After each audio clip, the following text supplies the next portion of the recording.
Welcome back to Orange Friday. Live look outside. Finally getting some sun. And hopefully the sun's going to hit that barbecue, Mike. I was going to say, do I have a little still on my face? Just a little bit, there? Just a little bit of that peach tree sauce from Sanders Barbecue. So good.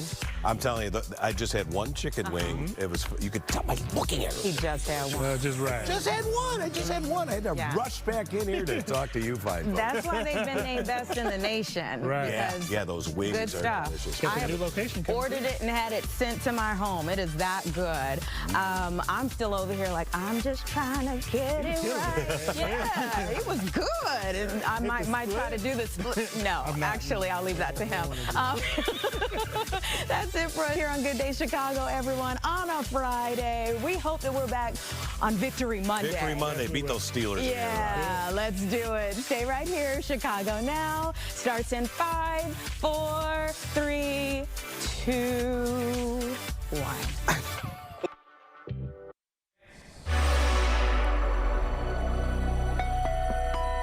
All right, 10 a.m. on your Friday. We got Caitlin and Cody here. Happy Friday. Yes, happy Friday. I like how it's brightening up, like right at the perfect time. Just in time for the weekend. We have the tree lighting happening this evening. Temperatures are fantastic. So not only is it going to be bright this weekend, but we've got highs in the 50s. Today we could be tagging 50. But we also have a little bit of rain to get through today, especially south of Chicago. But this weekend, you're right, just in time. For the weekend, we're going to have beautiful skies and mild temps. The tree lighting you mentioned, the skating rink downtown. Do I see the tree? Open. Is that the tree right there? Yes, actually, we can see it just over those pillars that are right at the corner of Randolph and Michigan. It is a big, it's 59 or 69 feet, one of the two. I can't remember. We'll it's a Norway spruce. It is massive. It came from Glenview. The Mason family are the ones who donated it generously. And I can't wait to see that thing lit up. This evening, right? This was wild. The Jake's report today, he was live out there. There's 119,000 Christmas lights on the Chicago tree right over there. And I don't know if you were here when he said this, but I guess the stat is if you were to lay all those light bulbs out side by side, take a guess how long it would stretch. 5 miles. 8 miles. Okay. 8 miles of lights. That's a lot of lights. That's a ton of lights. Yep. Have you been turning on your lights that you left? Yes, actually, I can't believe we haven't talked about this yet. Okay, quick piece of background. I go full Clark Griswold and, you know, dutifully put my Christmas lights up every year, but it's a very big to-do. And so Maggie and I decided to experiment this year by just leaving them up all year and just not turning them on because they're the green things that blend in with the bushes. Yeah. You can't even see them. It's not like they're on. So I just left them up. So I would say it was a successful experiment thus far because they're still working. About 80% of them are still working. There's like a couple strands that need to be replaced that never came back on. But it was kind of nice to not have to do anything this year, and they're just up. So I don't think they'll last. It'll be interesting to see if they last the whole season because they're on a timer. You know, they click on when the sun goes down, and then I think they stay on for 4 or 6 hours. Before they turn off, and we'll just see. We'll see if it lasts. Yeah, keep checking back. But I'm glad I did it because all I have to do now is run to Home Depot and replace two or three strings of lights. Done. This is kind of a helpful little hint for those of you who have Christmas decorations, maybe even inside of your house.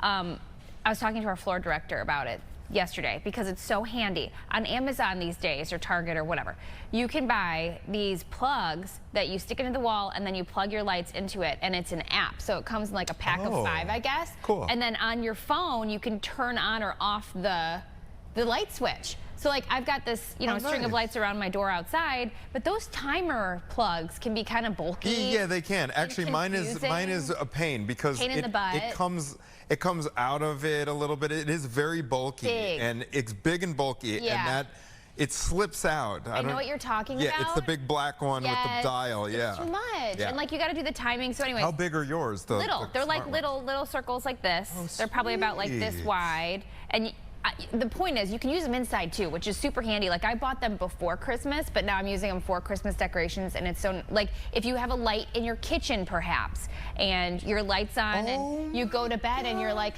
I'm gonna turn that light off while I'm in bed. There's always one that I want on a timer that's not. Yeah, it's called And G Home, I think. Like, that is so great. While we're talking about this, or your kids' amazing room, you have techno- a night light on. Exactly. Turn it off. Sorry. Exactly. There's I'll a get off couple my lights I would box, do but this. Yeah, no, this is. No, but here's another thing, and Maggie did this too. She bought all these smart bulbs where you can dim them. You can dim them, you can change all the colors, you can put them on like a fun, festive light sequence, and that's all tied in with your phone as well. And it's just it's the bulb. So any lamp, any area lamp, you can change and they're LEDs, so I don't think they burn a whole lot of power. Whoa. Yeah. I like the direction things are going on this. I'm going to pick up some of those. How often do you leave the Christmas tree on at night and you're like, man, it's using all my electricity? Yeah. All right, so we got a jam-packed show. We're gonna later in the hour, we're checking in with Allstate. They have just released their travel report for this Thanksgiving, so we're going to get a breakdown of what they found and also talk about some safety tips. As Caitlin mentioned before we came on, I don't know whether to be like disturbed or encouraged. I think I'm mostly disturbed by this. What? Tweens worrying about their skin. It's social media, for sure. Oh yeah. And so they're getting into skincare. They're apparently in many cases using all the wrong products as well. So we're gonna get a guide to what they should be putting on their skin. You know, you're never too young for sunscreen, and I am totally down with reminding all our viewers about the importance of wearing sunscreen throughout your life because of the skin cancer risk and UV rays. But when it comes to worrying about your skin at that age, Preventative wrinkles when you're 16. it's sad. I know. The We're loss of thinking too much. innocence. Yeah. It's a little okay. But before we get to all that, we are speaking with an author, Adam Cohen. Can you hear us okay, sir? Are you on the line? There he is. Okay, wait, we can see you. Can we hear you? Can we hear you? Oh, there we go. There he is. We got him. Okay. Adam Cohen. Yeah. You have just penned a book called Captain's Dinner, a shipwreck, an act of cannibalism, and a murder trial that changed legal history. Before we dive into some Q&A with you, sir, I'm going to just set this up by giving like the cliff notes about what this book is about. And this is a true story. In 1884, 3 men were forced to choose between death or cannibalism after their ship sank. A new book is taking you along from before it happened to the legal battle that happened afterwards. All right, so Adam, I see a small boat there. We're talking about a shipwreck, though. Get us up to date on the events that kind of led up to this act of cannibalism. And this is, again, way back in 1884. Correct. It's a wild story. So an Australian lawyer bought a yacht in London, and he hired a captain to deliver it to him from London to Sydney. He gets together a crew of 4. The sailing is going great. Then they pass the equator right off the coast of Africa. There's a huge storm. The yacht is destroyed. These 4 men, the crew, escape in a lifeboat with very little food and no water. And after a few weeks, things get really desperate, and the captain decides the only way to stay alive is to kill and eat the cabin boy. It was kind of something they did back then. It was called the custom of the sea. Seems pretty gross to us, but they did it, and they were eventually rescued a few days later. They told everyone what they did because it was something you were allowed to do, the custom of the sea. They were back in England telling everyone what they did, and they were arrested. They were shocked to be arrested, and they actually became the first people ever prosecuted in England for cannibalism at sea, and they were convicted. Okay, so this is a wild story. I was learning about this story before the show, and I had a couple questions, which you probably explain in the book. But my first question is, I'm picturing this situation.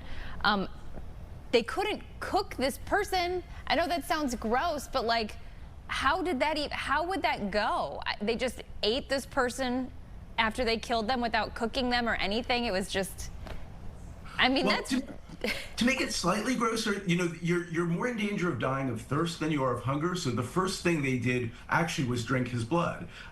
Kind of gross for us to think about, for sure. Then, even though, yes, no cooking facilities, they ate his body. And you know what? I mean, I hate to say it, but everyone in one of these survival cannibalism stories that I've read about has said that it actually tasted pretty good. They said it tasted, you know, like a piece of pork. So that's part of the grimness of the story, is this people eating. But you know what? It's a story of cannibalism, but it's really a story of murder, you know, and that's what they were put on trial for. It wasn't really such a crime to eat a dead body. The crime was that they killed this poor 17-year-old boy to stay alive. Oh, he was 16, you said? Yeah, all right. So that was...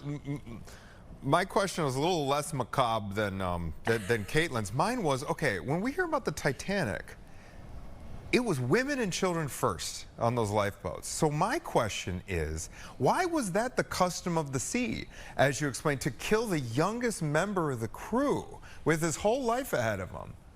No, it's a great question. And, you know, the actual literal custom of the sea, which these people did not follow, was to draw lots. You were supposed to draw lots, and then the short straw would be eaten. The captain here decided to eat the cabin boy. But you know what? When they drew lots, and this happened very often, in fact, Edgar Allan Poe, the poet, wrote one novel in his lifetime. In that novel, they draw straws and eat someone. So it was a common, well-known thing. But what people don't realize is when they drew the straws, it was almost always rigged. Somehow it ended up being the cabin boy. It was a child. It was the one enslaved person on the ship, or it was the one Spanish person on a ship of British sailors. So it was always the person at the bottom of the hierarchy who got eaten, whether straws were drawn or not. All right, we're speaking with Adam Cohen. He is the author of Captain's Dinner. It is the story of a shipwreck, an act of cannibalism, and a murder trial that changed legal history. Again, these men were tried and convicted after this happened. We're going to take a quick 60-second break, but when we come back, we are going to talk with Adam all about the legal implications and the legal fallout and how this changed the course of legal history when we come back.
Just about 10:12, and we are joined by author Adam Cohen. He wrote Captain's Dinner, a shipwreck, an act of cannibalism, and a murder trial that changed legal history. If you're just joining us, we're talking about back in 1884. This was a true story where three men killed another man. 16-year-old boy. 16 kid. Yeah, kid. And then there was cannibalism involved. And then when they got to their destination, they were charged with murders. Let's take it to the next step. They land, as you mentioned, they told everybody what they did because this was a normal occurrence in this day and age, 1884. What were the next steps as far as getting charged with murder? Yeah, no, great question. So they get arrested, and then the question is really, should this be a crime? And this was something English society had to decide. And the higher ups at this, you know, the Home Secretary, who is like the Attorney General of England, made a decision. We're going to start treating this as a crime. And they were prosecuted before a jury, and they actually didn't let the jury decide because they were afraid the jury would be too sympathetic, because there was a weird class division. working class people were actually on the side of the cannibals. They understood that in an emergency situation, you might need to do something desperate. But they had a panel of judges. The judges found that this was murder, convicted them, and they were sentenced to hang, although they weren't hanged in the end because there was an opportunity to appeal to Queen Victoria for mercy, and they appealed to Queen Victoria, who did give them mercy. So they were only put in prison for 6 months, but they were convicted, and the first people in history to be convicted for cannibalism. Wow. Okay, so did this change?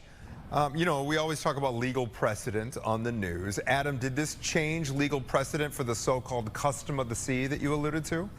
It did. It made that illegal. And, you know, it not only did that, but it changed the law in America as well, because in America, we allowed something called the necessity defense, even to a charge of murder. You could say if you were charged with murder, I killed that innocent person to save more lives. And there was a case where they threw some passengers off of a ship that was in trouble, and the judge said that could be okay under certain circumstances. This case changed that. Wow. And now the majority rule in America is you can never say, I had to kill an innocent person in order to save other lives. Did you in your research find, I'm just thinking about the human aspect of this, families of these people who survived, or families of the family of the child that was killed, and their reaction to this? Yeah, you know, he was actually, it's really sad. He was an orphan, but he had been taken in by a foster family, and his parents, his foster parents, were quoted in the newspaper saying that they really thought that something very wrong had been done to their, you know, to their adopted child. No, they were very hurt by this, and they felt, you know, the other thing is that every morning this cabin boy woke up in the lifeboat saying, perhaps today's the day we will see land. Perhaps today's the day a ship will come and rescue us. So they understood he wanted to live. He was excited about becoming a man, and they thought he was done wrong.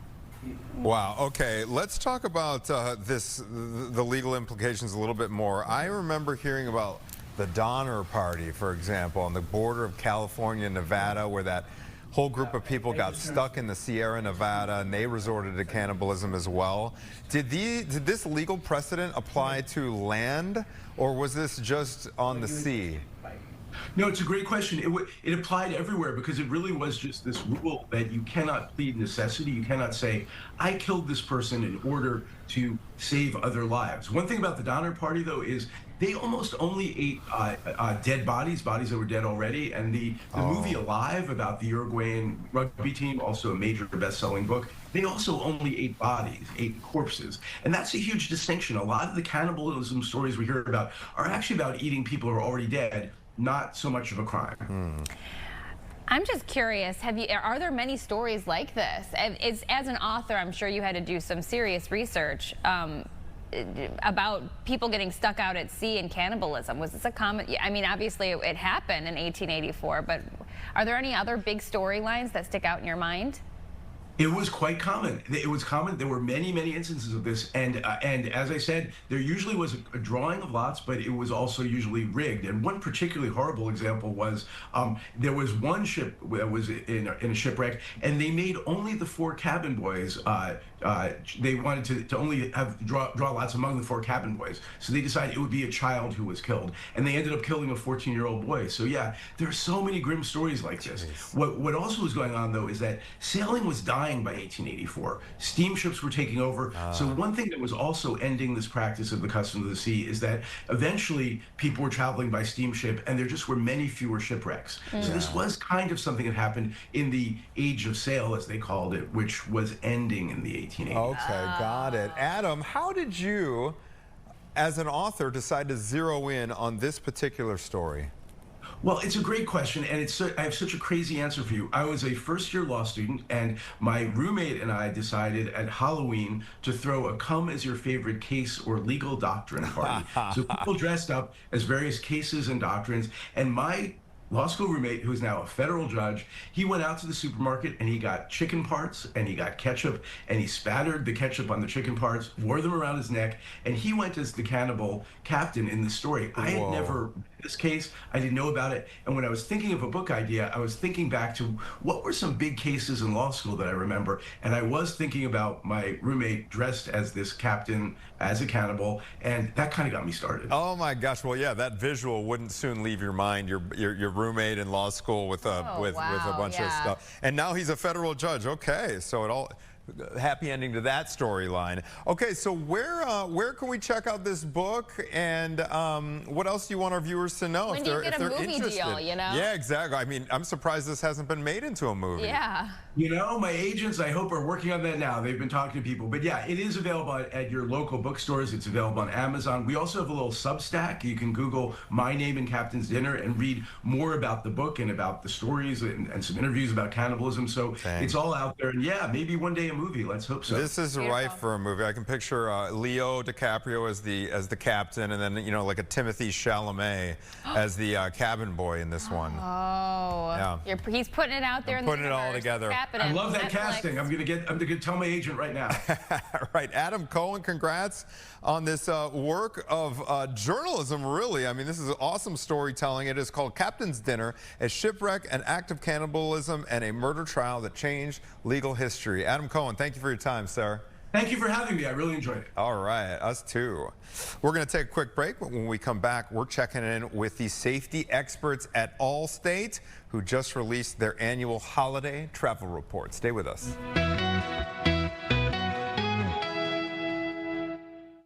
It's that.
We're still recovering from that last interview, I think. Okay, so let's take a right turn here and talk about holidays. Allstate Holiday Travel Report and Safety Tips was just released. So Brian Tidwell is joining us from Allstate Safety.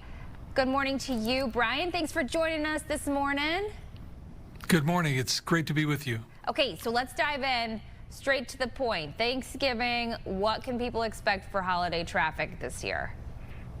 You know, out of all the holidays we have, Thanksgiving travel tends to be up at the top.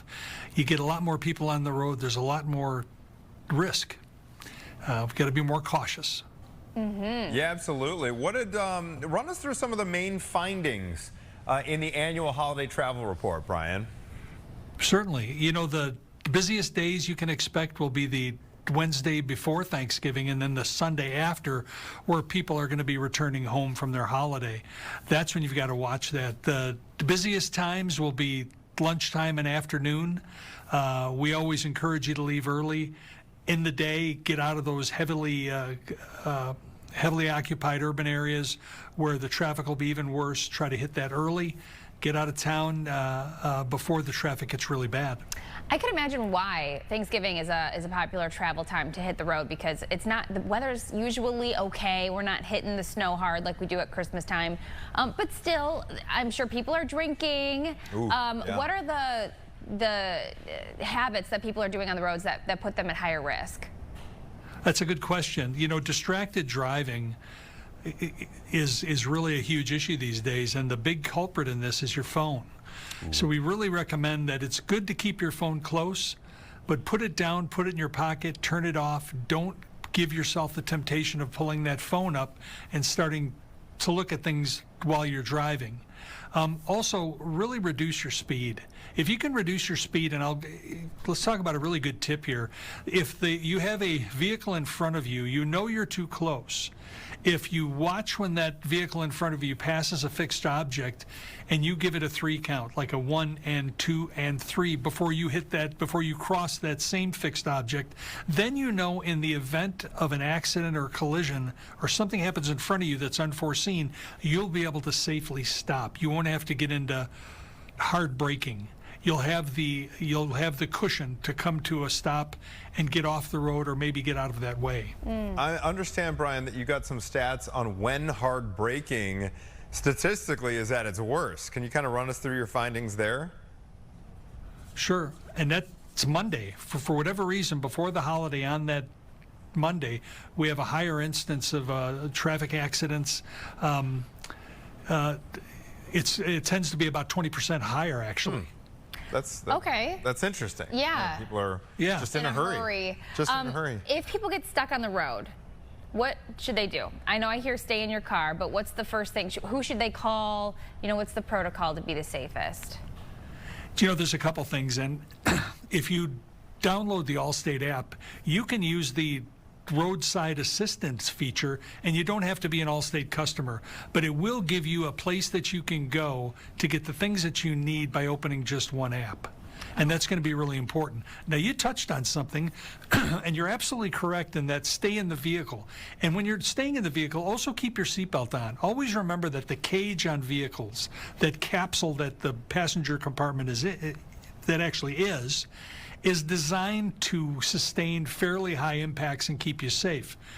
Keep your seatbelt on even when you're disabled, pulled off at the side of the road, your car may be turned off. Stay in the vehicle and keep your seatbelt on. Understand, too, that the quarter panels, the rear of the car, the front of the car, there's crumple zones that are designed to absorb some of that high energy, and it'll give you really the best chance of being severely injured or worse. Yeah. So stay in that vehicle and keep your seatbelt on. And if you can't, if the car's smoking or you suspect the car may have a fire, if you get out of the car, quickly move to the opposite end of the roadway. If there's a guardrail, go over the guardrail and get yourself into a safe area so you could see the oncoming traffic coming. That's great advice. We're talking with Brian Tidwell, Allstate safety expert, about this latest holiday traffic report and travel report. We're going to take a quick break. More with Brian Tidwell about the behavior, our behavior behind the wheel that is putting us most at risk when we come back after this.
10:26. Welcome back. We are talking with Brian Tidwell of Allstate because he is the safety expert. And before we went to break, we were discussing about how you should stay inside of your vehicle if you do get stranded or your car breaks down, especially on a highway. And Brian, my question, because you did say too, if you think that it's going to be smoky in the car or the car might be on fire, that you should get out and try to get to one of those barriers in between the highway or on the side of the highway. What if your car isn't smoky, but there is still that barrier right there? Are you saying that's not a safer option to like get on the other side of it so you're away from the traffic? Do you know what I mean? Like if you're on the side of a highway? Yeah, anytime you exit the vehicle, you're in peril. I spent 34 years in the fire service, and the most consistently dangerous place I ever was on the highway. It is so incredibly unpredictable. By staying in the vehicle, you're giving yourself a chance through the protection that the car provides. It's a really solid idea, and keep that seatbelt on. Okay. And okay, so keep the seatbelt on. I'm guessing that's because of all all the distracted drivers out there. I mean, we've heard of a lot of cases where a state trooper is in the process of pulling someone over and dealing with that on the shoulder, and then someone comes swooping right through. Exactly. People get distracted. We talked about cell phones. We talked about all the different things. You know, if you plan your trip ahead of time, and you know how long it's going to take you, it takes away the impulse really to try to speed, to try to get someplace that you anticipated you would get through. If you do the homework beforehand, if you think it through, you're going to make really good choices when it comes to that, and you can pay attention to the road a little easier. Brian, I actually just recently purchased one of those devices for your vehicle that has the side that can break the window, and then it also has a seatbelt cutter. Do you guys, seatbelt cutter, right? Do you recommend those tools for people to buy too? I think it's a great idea, and what it is, it's actually a center punch with a seatbelt cutter. And if you find yourself in an accident and you're trying to get out, you can't unhook your seatbelt, you can't get out the window, that device will help you break the passenger window, and it'll also help you cut that seatbelt if you need to. It's a tool that doesn't cost a tremendous amount of money at all, but if you need it, it's worth everything. Okay. It's a really good tool to have. Before we let you go, Brian, anything else that we should make sure that is in our cars in addition to perhaps tools like that? You know, I think putting together a kit, emergency kit when you travel, that has water, it has snacks, it has a blanket for everybody in the vehicle if you live in a cold weather region. Having that in your vehicle, maybe the reflective triangles as well, in case you get disabled, you can put those further down the road behind you. Always good things to have. The more you plan ahead of time, you're going to be set up for success, and you're going to get to your location and have a great, safe holiday. Exactly, with a little less anxiety, perhaps, too, if you're pre-planned. Be prepared. Yeah, Brian Tidwell with Allstate, thank you so much, sir. Happy holidays to you. Be safe out there. It was my pleasure. You have a happy Thanksgiving as well. All right, 10:29. Coming up on 10:30 here, we're going to go to a quick break. When we come back, tweens are worrying about their skin. They are using products. I've even heard, Caitlin, have you heard about teens? Don't say Botox. Yeah, I was going to say Botox. You heard about this? No, but I Preventative Botox. So that when they're teenagers? Yes. Heard about this? Ugh. Okay, we're going to be speaking with a doctor from Rush University Medical Center about this trend. Is it concerning? Is it good that they're paying attention early on as opposed to later, perhaps with sunscreen? Maybe. We'll get all the answers coming up. Wait.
We're talking about tweens and their skincare. November is Healthy Skin Month, and younger people are damaging their skin using products that aren't compatible with their needs at that age. So we are joined this morning by Dr. Smita Agarwal. She is a pediatric dermatologist at Rush University Medical Center. Thanks so much for joining us this morning. Thanks for having me. Okay, so let's start right off the top. What are you seeing these tweens and teenagers using that they shouldn't be using in your office? Well, it's amazing, you know, a lot of young kids are coming in with bags full of products. They often have a longer skincare routine than I do, and they're really using more than what they need. They may be using serums, exfoliants, toners, even anti-aging products at their age, when really all they need to do is keep it simple. And when you say keep it simple, I'm guessing that you just mean sunscreen. Yes. Is that it? Well, there are really 3 essentials that I think are staples for a healthy skin routine at that age. You have washing your face twice a day, usually with something gentle, unless you have any specific skincare concerns like acne. a moisturizer twice a day, and a sunscreen in the morning. The nice thing is a lot of moisturizers have sunscreen in them, so you can simplify it so it's truly just 3 things. Okay. Are you seeing, my guess is that social media is playing a huge role in these skin routines that these teenagers and tweens are using. Are you seeing influencers being brought up in your office, like, well, so-and-so does this, this, and this, and so I want to do it too? Definitely. I think this age group is getting a lot of their information from social media, and they see influencers or they see kids who are their own age posting about their routine, and so they feel like they need those things too, and they're not necessarily looking to see who is making the post, where's the information coming from. Right. Got it. Okay, you mentioned they're using, in some cases, serums and exfoliants. Yeah. Why is that a bad idea at that age? Well, so for exfoliants specifically, they can really damage your skin barrier. And unless you, again, are acne prone or have very oily skin, you really don't need that regularly. It's different than when you have an adult where we have to use things to keep our skin refreshed, turn over our skin cells. At their age, they're so lucky. They don't actually have to do that, but they feel like they need to. And then for serums, there are a lot of options these days for different types of serums. But again, a lot of those are for anti-aging concerns, which they don't really need. Right, not yet. Okay, so maybe there's a parent that's listening right now, and they're wondering, is my child hurting their face? You said damage. What should they be looking out for? So I often have kids come in and they have rashes from their skincare products. There's a really common one we see that actually has a name. We call it perioral dermatitis. It can be triggered by different skincare products or cosmetics. You can have rashes that can look like eczema, so the skin might look pink, it might feel rough, it might be itchy. The kids might say that everything they put on is burning or stinging. I mean, those are signs that their skin barrier is damaged and that whatever they're using is too strong. Got it, got it. When I think about like teens, preteens, that kind of thing, the first place my mind goes is acne. I mean, that is something with all those hormonal changes, puberty and that kind of thing, that strikes me as the thing that gets most kids. When is it time, when do you just deal with it on your own, perhaps just, you know, wash twice a day, like you said, and when is it time to actually see a professional like yourself with regard to acne? Yeah, and it's a good point. I feel like that's one of the main things that parents will bring their kids in for. It might even be before they have acne. Maybe the parent had acne and they want to get ahead of it with their child, which is great to be proactive. But definitely if you've been cleansing twice a day, you're using your moisturizer, maybe you've tried some over-the-counter acne cleansers, which are all really helpful, and you're still having acne breakouts frequently where you have red pimples on your skin, maybe you're seeing some scarring. I mean, those are all times to come in and discuss more of a medicated routine. And often we'll include over-the-counter products with that. Okay. Different cleansers that are made for acne, but often we have to add in some prescription gels or creams. Oh, okay, yeah. Right. Maybe there's a parent who's watching who knows that their child is embarrassed about their acne or things that are going on with their face. Have you seen an appropriate or good way to approach this topic with young people? I think it's tough because a lot of parents will bring their kids in to talk about the acne, and the kids say they're not bothered by their acne, but you know they are. They're using things to cover it up, and maybe it's showing in other ways.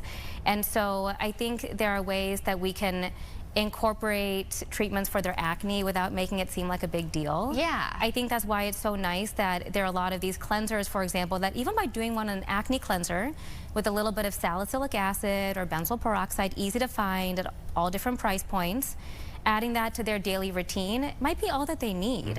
And then once they start to see some improvement, they'll feel encouraged that, oh, I can do something about my skin. I like the way it looks now. Maybe I need something else in addition to it, but having that positive reinforcement of seeing improvement with such a small change, I think can really help. Absolutely. All right. We were talking with Smita Agarwal. She is a pediatric dermatologist at Rush University Medical Center. When we come back, we're going to talk to her more about everybody with social media and everything, some common sense tips for parents and teens out there. Stay with us. At Post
8, we are joined by Dr. Smita Agarwal. She's a pediatric dermatologist at Rush University Medical Center, and we are diving deep into tweens and teens using facial products that they don't need at that age and that could be damaging their skin. So the next topic we want to talk about is how accessible these products that aren't good are to young people. So do you want to touch on that? Yeah, you know, I think skincare has become such an industry.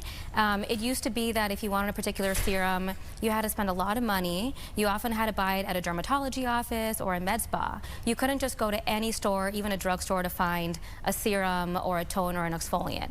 And so I do think it's great that now we have these options at a variety of price points. I love being able to offer these to my adult patients who want to find a more affordable solution. But I think because these options are now available at a better price point, it's trickled down to this younger age group. Parents don't mind spending the money on it for their kids.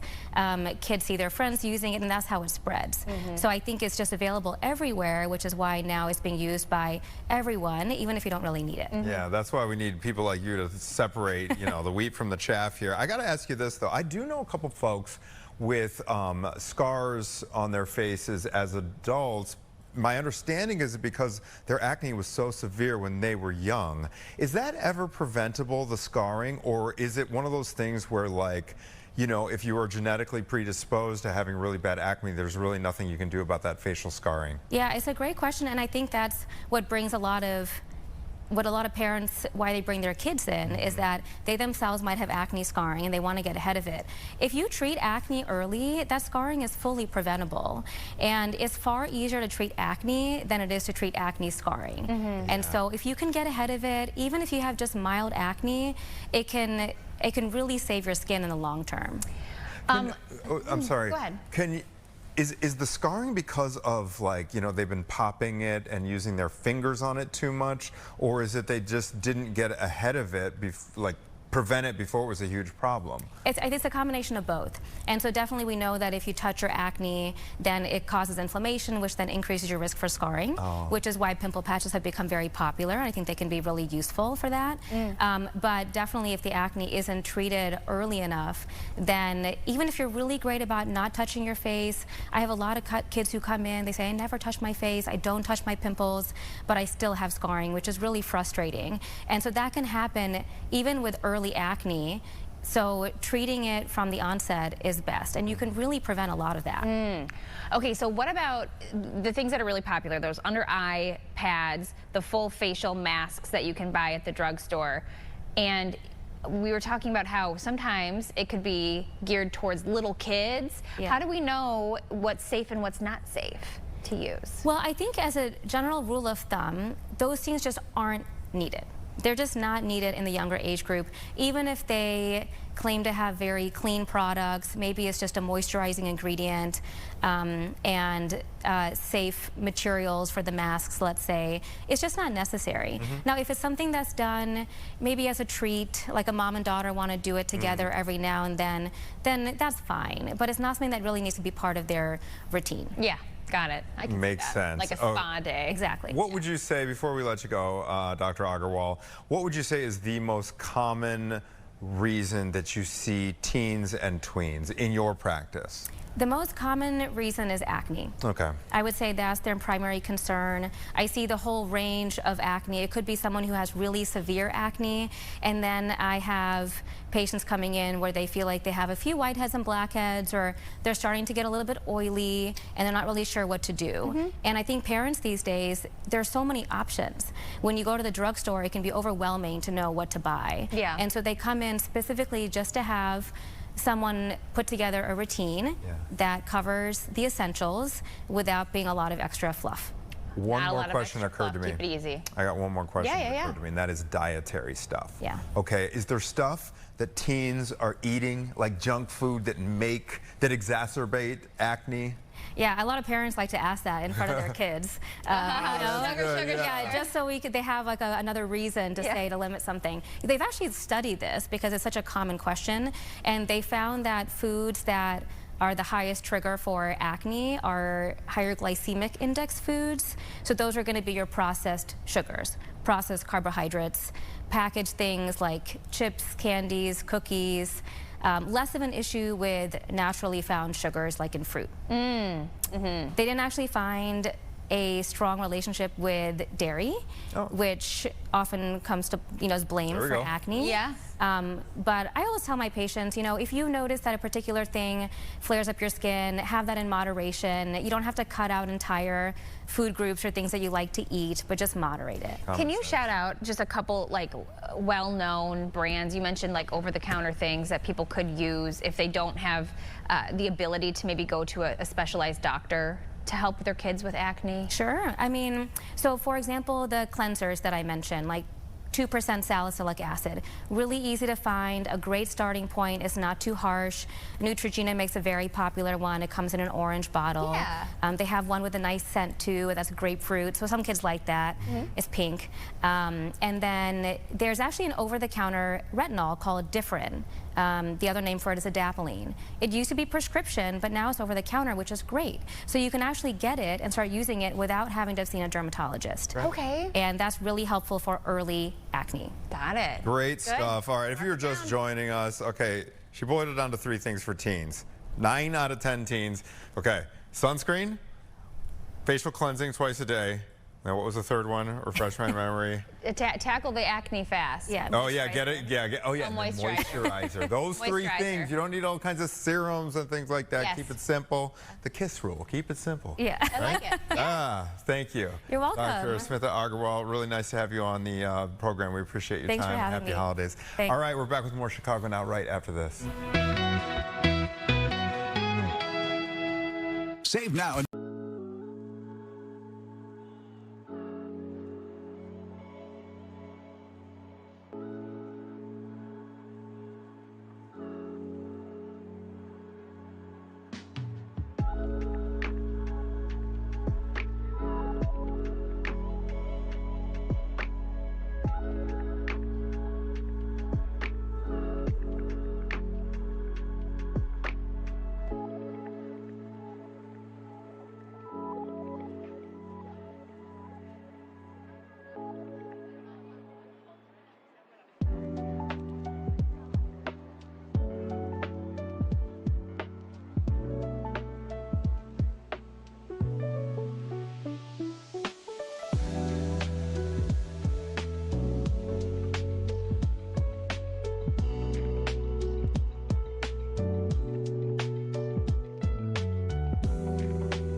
Welcome back. Lauren, your hair is phenomenal. Yes. Phenomenal. I love it. Okay, so we are joined this morning by Lauren O'Neill. She's the midday hostess with the mostest on Q101, and she is hosting the city's loudest and most festive holiday party for 4 nights long. Okay, so this is going to be called Q101's Twisted. Let's talk about this event, what people can expect. Well, it's a marathon, not a sprint, because it is 4 nights, and for the first time ever, we're doing a 4-night super ticket. So what we've noticed in the past is we do these multi-nights, always at the iconic Aragon, and people want to be at every single night. So why not reward them with a 20% discount? Get in with the super ticket for the first time this year. But it's just the best way to come together to kind of pre-celebrate the holidays with your best friends, with the best bands, and the best radio station. Yes, absolutely. Been loving Q101 for so many years. I love the Aragon, too. It's such a great space. Tell us about the lineup. You guys got a lot of time to fill. This is 4 days. Yes. That's like almost 100 hours. Quick math. Right? Yes, so night 1 is our only all-ages show with AJR, who hasn't played the Aragon since 2020. Wow. Because they've been busy playing amphitheaters and arenas, and so now to play something as intimate in comparison, that's going to be amazing, along with Wet Leg, who just put out one of the best albums of the year, Moisturizer, and a new band called Out in Front, female-fronted band that's going to kick things off. Night 2 is very special. It's an evening with Cake, doing 2 headline sets, which they haven't done since Q101's Twisted 2010. Nice. So Nice. that's and gonna that's be not incredible. all ages. You got to be what, 21 and up to go? So you can breed 17 and younger with your guardian. Oh, got it. adult. Okay, got it. Yeah, So, that makes sense. Okay. Yeah, and then night 3 is Third Eye Blind, who are so fun. Yellow Card, who went on hiatus forever. They're back. It's going to be an amazing show with them. And then this new band called The Paradox that just played Riot Fest. And funny story, when I got to chat with them, they were discovered and embraced by Green Day. Oh. Because the lead singer, Eric Dangerfield, slid into his DMs. Oh. And he loved them. And so he's given them all these opportunities. They're in Green Day's movie, New Year's Rev. Super fun pop punk band. Wow. So that's going to be a really high energy night. And then to wrap it up, our finale, night 4, is with Sublime. No way! And if you know the story of this band, we love this band so much. And unfortunately, Bradley Knoll passed years ago. The band has been revived and is led by his son, Jacob Knoll. And I'm like getting for so I'm so much looking forward to that. And, yeah, and soul coughing. Yep. Okay, so the hours for these night parties, what time are they starting? What time are they ending? I want to say doors are usually at 5. Okay. So just be ready to spend your night there until we close it down and get ready for the next night. Heck yeah. All right, we're talking with Lauren O'Neill from Q101 about this upcoming 4-night Twisted party.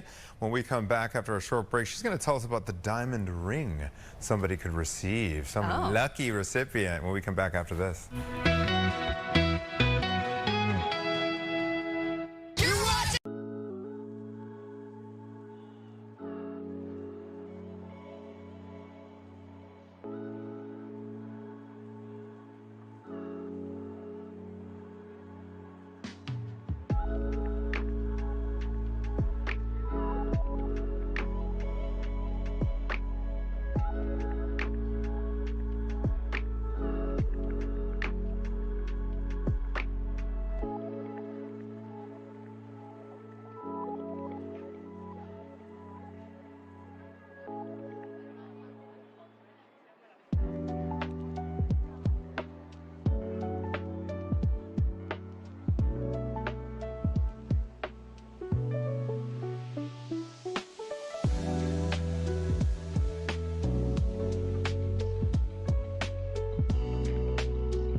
Welcome back, 10:50. This is Lauren O'Neill, midday hostess for Q101, and we are talking about their festive party that's coming up 4 days in a row, 4 nights, I should say, in a row.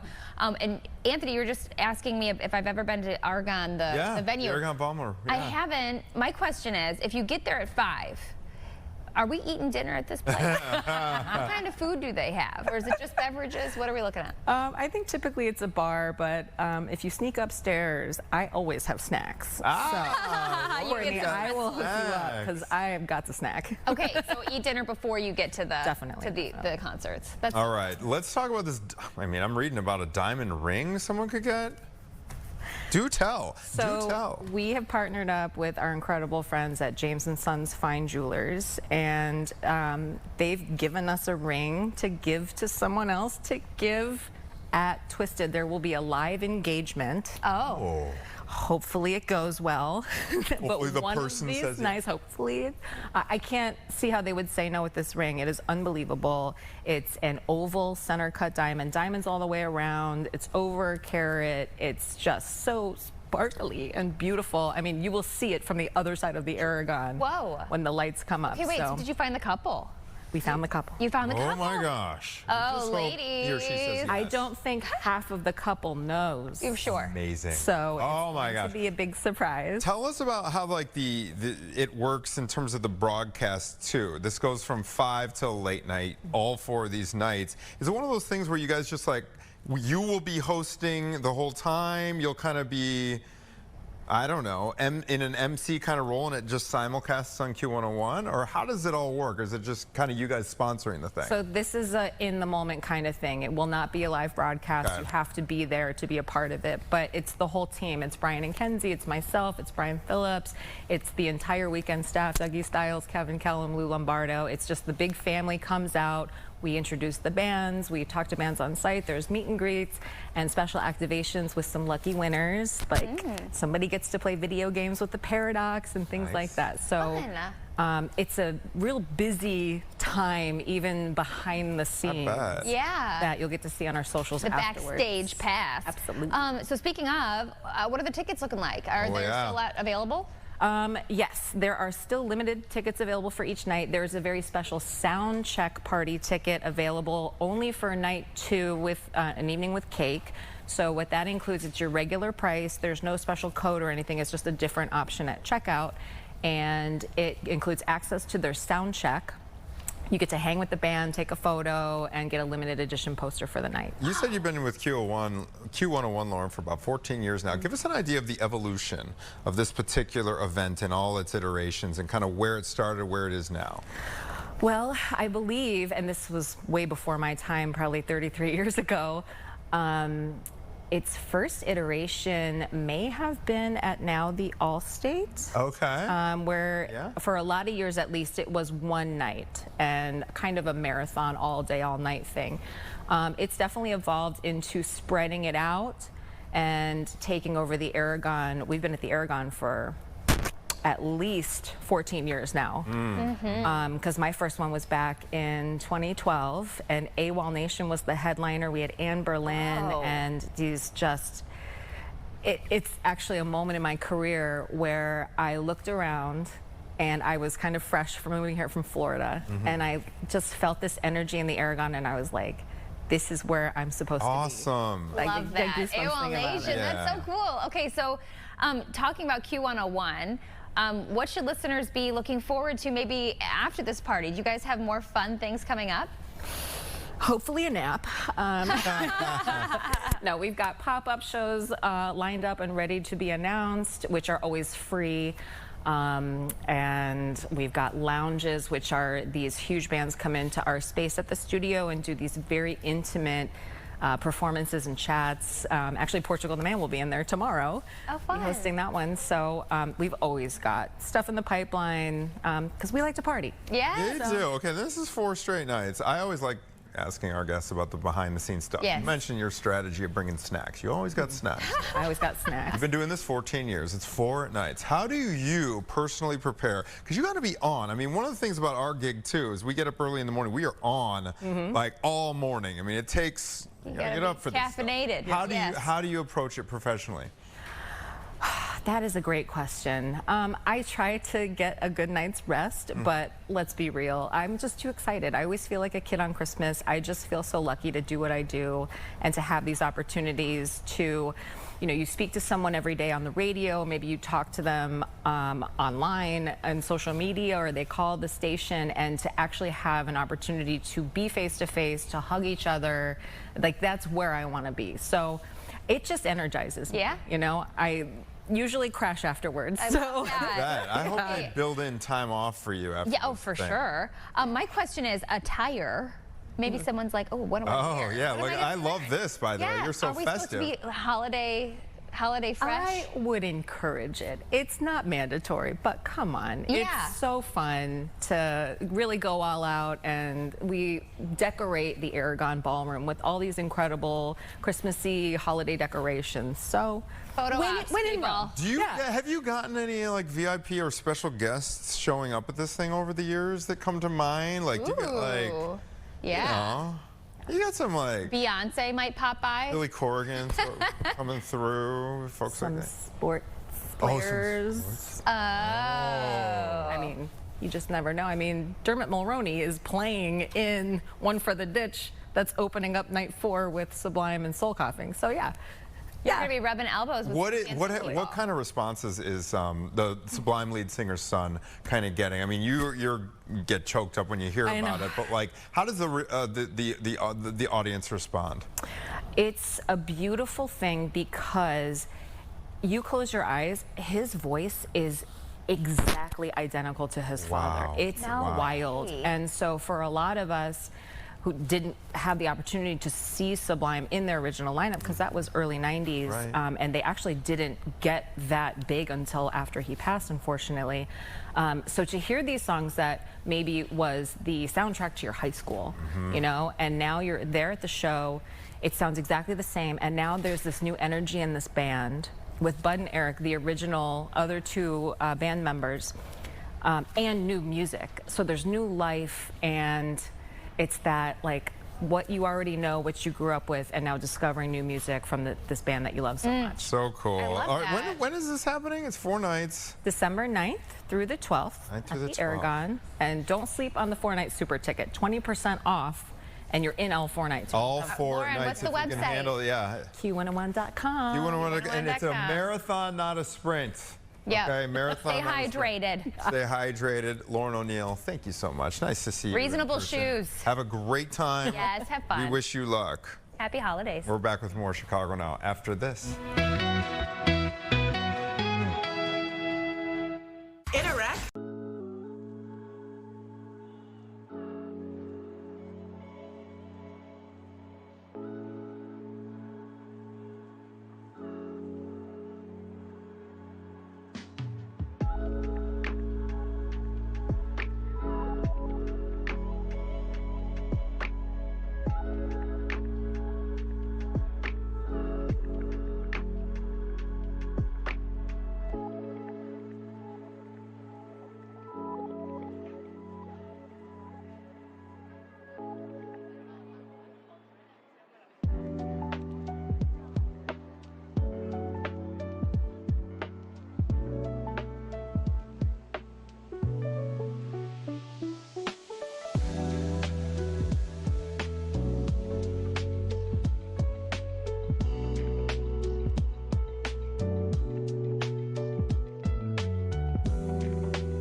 Welcome back to Chicago Now, the 11 o'clock hour. Look at the bean. I was just out there. How was it? So It many was people out beautiful. there. It was beautiful. You know, a lot of people are getting out there because, you know, the tree lighting. Yeah.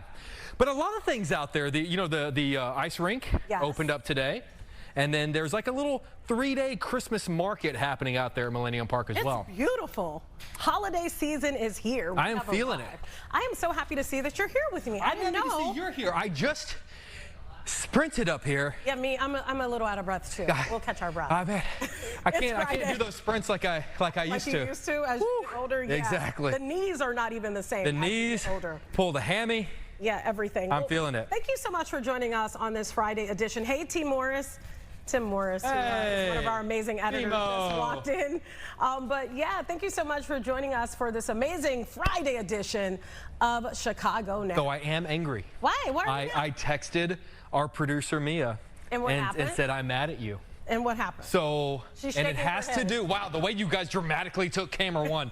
I just recently started watching Survivor with my girlfriend. Okay. And we watch it every week. Okay. And we can't always watch it live. It airs on Wednesdays on So another this is network. a spoiler for you today. What's about to happen? Haven't watched it yet. And I was looking through our guest list of who's on the show, and it said this week's voted off contestant of Survivor. So I had to, you know, we're down one viewer today because I had to lovingly text my girlfriend, don't watch the show because we're spoiling Survivor this week. Well, sorry guys, we are about to give you a little spoiler, and it's really interesting because one of the people, well, the person who was Buddha, happens to be U.S. Representative Jan Schakowsky's communications director. He's going to tell us all about the experience that's coming up on the great. show. This is I'm gonna be dying to know. I have like so many questions. I want to know the behind the scenes Yes. that we don't see. Yes. This is also very interesting. Yelp has released its food and drink report for 2026, and we'll tell you about what they say is trending. What the cool kids are eating and drinking? I guess so. I guess cool kids.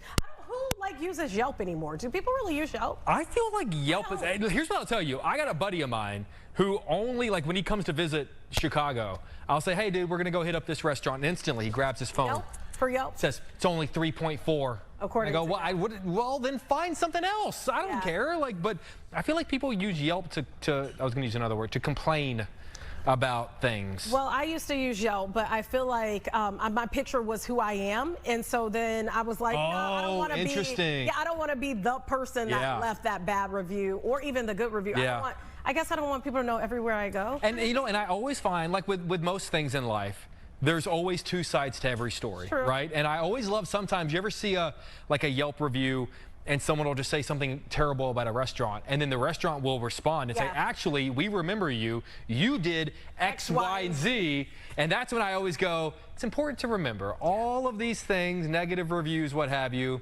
It's two sides. And sometimes, you know, people just have a bad day. Your servers, sure, the restaurant is having a bad day. I think a lot of times in our world, we just need a little more grace. I think you and I have talked about this. I've waited tables before. I have too. What did we say? Everybody should, especially as we get into the holiday season. You know, we were thinking a week from today, all the men and women who are going to be working retail. On Black Friday. Oh, yeah. I did that too. Yeah, I did that too. There is value in, at a young age, working those jobs because it gives you this perspective and this empathy that I think, right? Yeah, I'm pulling these out because this reminds me of my Bath and Body Works days. They had paddles. You're the second person that told me about that. Long, that were like this, and that's how you would straighten up the products. Really? So if you're going in Bath and Body Works, please put it back. Yes. Because there's somebody's job who has to use those paddles. It's somebody's job. It was rough. It was rough. It's always somebody's. It always smelled good. And just remember, like, you know, it's you know, if someone's running late, while you're dropping off your water or what have you, you're probably table 1 of 8 that they're handling. You know, it's important to remember that none of us are the center of the world. The sun doesn't revolve around any one of us. That's so very true. Okay, but first we are getting a closer look at this year's Lightscape display at the Chicago Botanic Gardens. Have you ever been to this? I have, many times. It's beautiful. This is absolutely beautiful. And I do want to say that I want to go again this year. And joining us is Jody Zambalo, the Associate Vice President of Visitor Events and Programs. Thank you so much for your time today and coming on the show with us. My pleasure. Thank you for having me. Tell us about the display this year and what people can expect. Maybe there's some people out there, they've never been. What can they look forward to? Oh gosh, well, so it is an outdoor 1.3-mile trail at the Chicago Botanic Garden, and Lightscape is just a gorgeous light show that has international artists who create these light installations, we call them, that is paired with music. And it's a great way to get together with your family and friends and just enjoy the outdoors in a joyful way, in a fun way, enjoy food and drink along the trail, and just have a fabulous time during this holiday season.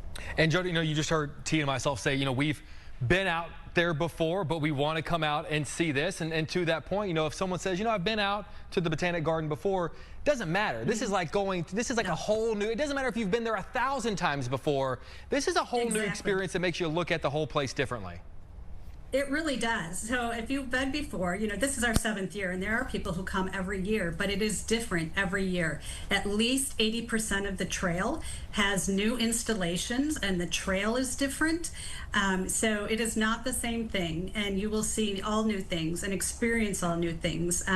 We have immersive installations, interactive installations, so it's never the same thing twice. We have some returning things, which you see right here with singing trees, which was a fan favorite from our first year.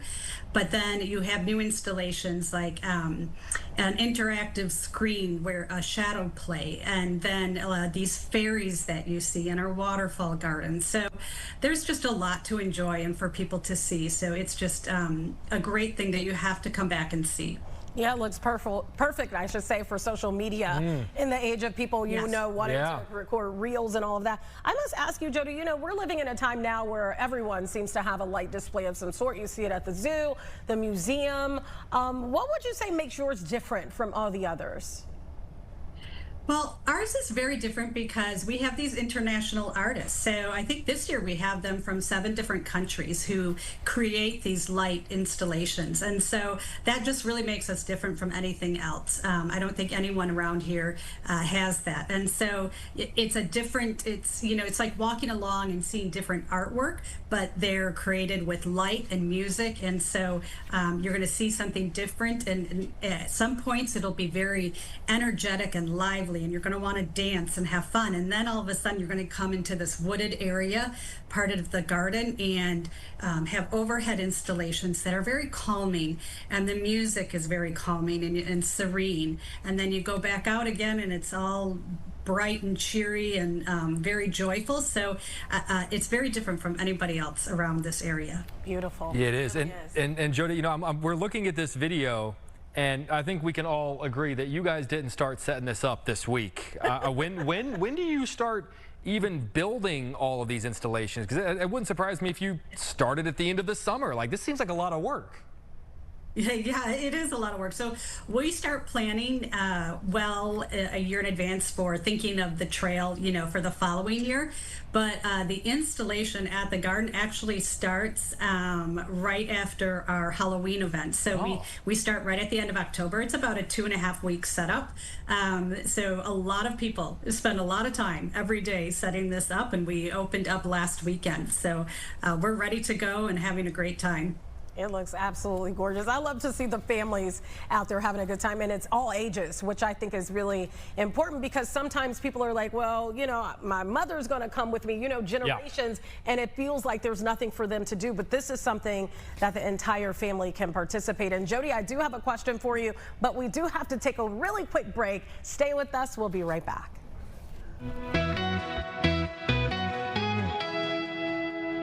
Wait.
We are talking all things Chicago Botanic Gardens with Jody, who is with us right now, the Associate Vice President, Visitor Events and Programs. I wanted to ask you, in that video, we saw families, and I don't remember if my family did this or not, but I saw people with, it looked like marshmallows and drinks. And so are there beverages and things for people to enjoy? Because, you know, sometimes once it gets dark, it gets a little chilly. You want something warm. Is there maybe with a little something in it? Well, you know, that's a whole nother story.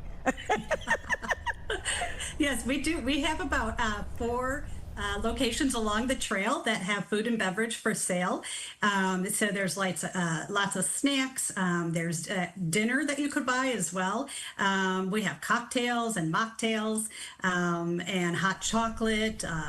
And even adult hot chocolate. So yeah, lots of things that people can purchase and take along the trail. And you did see some s'more pits there, and that's at one of our installations along the way. So you can purchase s'more kits and roast those over the pits there and enjoy those. So lots of things to purchase and enjoy along the way. Yeah, that was the way our eyes lit up to go back. whenever you said that, Jody. Jody, you know, you mentioned that obviously you said this is the 7th year that you guys have done this?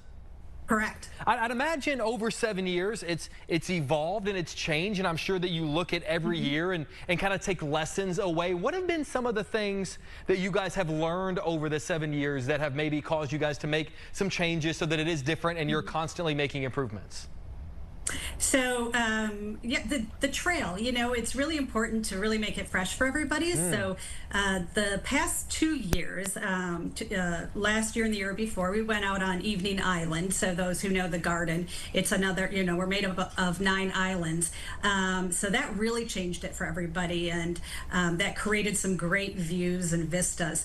Well, now we've changed it back up again, and we stayed on the main island. So now people are like, oh wow, this is really different. So, you know, you constantly have to be thinking about what it is that's going to make it different for people to really want to come back and spend that money and on the ticket to realize that it's something new and that it is different, and that they're going to enjoy it in a different way than they did for the past years, and the installations and the music and things like that. So it's a constant challenge, but we're always up for it and really encouraging people to come check it out. Jody, is this a situation where people can also check out the Botanic Garden and the light display at the same time? No, because we do close the garden at 3 o'clock and then we reopen at 4 for this particular event. So you don't get to see the whole garden because it's not lit up that way. It's just this particular trail. But, you know, we are open, you know, every day of the year up until 3. So we do encourage people to come check out the garden. We are open during the winter if they choose to do that, but it does close just for this event, and that's what your ticket allows you to come in and do. Any count on how many lights are out there? I know that's a tricky question, but do you have a number of lights? And we're willing to wait if you want to go out there and count. We've got another 45 minutes left in the show. Yeah, exactly. You know, I would say thousands and thousands and thousands of lights. It is hard to count because they're not, you know, not each installation is made up of points of light. Right. You know, some of them are different, as you see in there.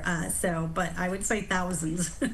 You know, you mentioned this kicking off at 4 o'clock, which I guess this is probably the benefit of it getting dark so early as you can get going with this. But you guys always have plenty of things going on. If someone wants to come out during the daytime before this beautiful sort of illumination kicks off, I mean, I'm assuming during the day you guys are just as special. Oh, absolutely. We have great greenhouses that you can enjoy, and during the winter too, people love to just, you know, walk around the garden and take things in. We have classes that we offer, and even when it snows, there's beautiful landscape to look at, and you can see in some of these photos, we did have that snow that one night, and it's just beautiful to walk around the garden and check that all out. So during the daytime, it's just as beautiful. Have you ever had a proposal during Lightscape? And the only reason I ask that is because I look at it and I think, wow, this is a great proposal space. It really is. Date night. You're going to get them to do it again? I'm just curious. Proposal number 2. Someone has had to have it. Sure. Oh, we have them almost every single night. Wow. And, yeah, there always is a proposal, and actually this year we finally did get wise, and we do offer proposal packages now, so you can purchase, you know, different size packages and bring along a friend who is a photographer and who may be ahead on the trail, and take some photos, and we incorporated like a little split of champagne with some souvenir glasses. So we have on our website some information about how you could call and arrange for that. So we did add that this year. So that's good. We do get a lot of proposals. So any guy out there watching. I have a question. What is the difference between your biggest proposal package and the least expensive proposal package? As you mean the amount of money, or just in terms of what it offers? Oh. So, you know, whether or not you want to bring like all your friends and family, like about 20 people, or if you just want to bring, you know, just you and the person you're proposing to and one other person who can take some photos. That's the biggest difference between so it's more of an intimacy. and the low end. Yeah, you know, that's cool though. That's really cool. And maybe we just gave somebody an idea, right? Jody. Maybe they didn't know how to pop the question, and maybe now they know. When I saw it, I thought that looks like something that would go viral in a proposal setting. Oh, 100%. Yeah, absolutely. just how beautiful it is. So. Whoever you bring though, it better be like, forget whether they're a good friend, they better be a good photographer. They gotta be, because we all have that person in our lives, you know. Don't hand the camera to that person, because you're going to get the thumb over the lens, or my girlfriend says I take photos too close, I get too close. You need a professional. I do, yeah. You got to make sure, but bring the professional. I'm sort of curious, Jody. You know, we were looking at all the pictures, and we were talking earlier. Tia mentioned how it's so great for photos and social media. How has social media changed the game for you guys? Because I feel like now everyone looks at these situations and they instantly think that's a great picture of me. That's going to fit well on my grid. Like, has social media sort of made you guys start thinking differently about these sort of things? Oh, absolutely. I mean, we have a hashtag that we use, Lightscape Chicago, for that very reason, because we know people post so many photos of Lightscape and also our other events. And you do see in one of those at one point in those videos the ice frames, and we have 3 of those, and people are using those for sure and posting those on their photos on social media with those ice frames. And then people will even use it for their holiday cards. We have a lot of people who will come out right now before the 1st of December and use something within the show as their holiday card, especially like the Winter Cathedral that you're seeing right now. So social media has really helped us for sure with a lot of our events, and especially Lightscape, because it is so photographable. I think I'll be out there tomorrow. And you're open, so you're open now, and then how long throughout the year is Lightscape available? So we are open until January 4th, which is the first Sunday of January, and it is certain nights. So just check out our website, ChicagoBotanic.org/Lightscape, and we encourage people to purchase tickets in advance. That's the best way to do it, because there are some nights we are almost sold out, and it is less expensive to purchase in advance. So we encourage you to do so. Is there a day or a night, you know, when people think of pictures, obviously you don't want 50,000 people in the background. Are there some days that are just a little better if you don't want to deal with the crowds? Probably the weekdays. So, you know, there's some Tuesdays we're opened, and Wednesdays and Thursdays. Those are the less complicated nights as far as all the crowds, but definitely Fridays and Saturdays and some Sundays it's going to be pretty crowded. Sure. I must admit, I love it when it's crowded, though. Do you? You like the people? Because it's part of the holiday cheer. Sure. To see like the little kids get excited, and even the parents get excited, and everybody's out there. I don't know, it's something about it. I felt the same way when I went there. I felt the same way when I've gone to the zoo for the lights. I felt that. Let me see. I think it'd be nice at Botanic Garden to have sort of the crowds, because it's such a beautiful wide open space. Chris Kindlemart, when you're on, you know, a postage stamp, and you know, and you've got your little cocoa, and people are bumping into you, and the cocoa sloshing back and forth. That's when I go, yeah, I'm done. I'm done. I think it's a great time. I'm looking forward to seeing the engagements. Yes, I want to know. That's what I'm looking forward to. And if anybody's watching and you plan on doing it, call us. Yeah, and then come on the show. Yeah, come on our show. Maybe we can give you the idea. Especially if they say no, then we really want to hear about it. No, I'm just saying. I'm just saying maybe. Someone does. I think you would feel pressure under that environment to say yes. For how beautiful. Yeah, they'll leave you in the cold. Maybe later you'll say. They'll leave you outside. In the garden. Jody, I'm sorry. He's crazy. Thank you so much for joining us this morning. Happy holidays to you. And I don't know if you'll be there tomorrow, but I probably will. You're going? I think I'm going to go tomorrow, either tomorrow or Sunday. Yeah. So I'll see you soon. Well, great. Thank you so much for having me. We really appreciate it. All right. Thank you, Jody. All right. I got a personal question for you. What's the question? How were you proposed to? I was proposed to on the beach in Cancun. Oh, so the opposite of Botanic Garden and everything. And I almost ruined it because I looked out the window, it was raining, and I was like, why are these idiots putting candles on this beach? And it was for your proposal. And it's raining. What are these idiots doing out there? And Early was like, close the window. Mind your business. That has nothing to do with you. And so I closed the window, and then minutes later, I was the idiot out there. Okay, I'm going to ask you, there's a great sort of viral video, and it's all about how guys' behavior changes on the day they're going to propose. They get very hey, we're going on a hike. Did you notice any change in his behavior? I had no clue. The only thing that he said was that he had the ring, I guess, like in an inner pocket of a jacket he had on the whole time on the flight. Oh, and I hugged him, and I never noticed. Sure. I think because I was not expecting it. Yeah. And in fact, I called him the day he was in the jeweler. I called him. He introduced me to this guy and said, this is my accountant. And I'm like, your accountant is black. This is a white man. Like, what's happening?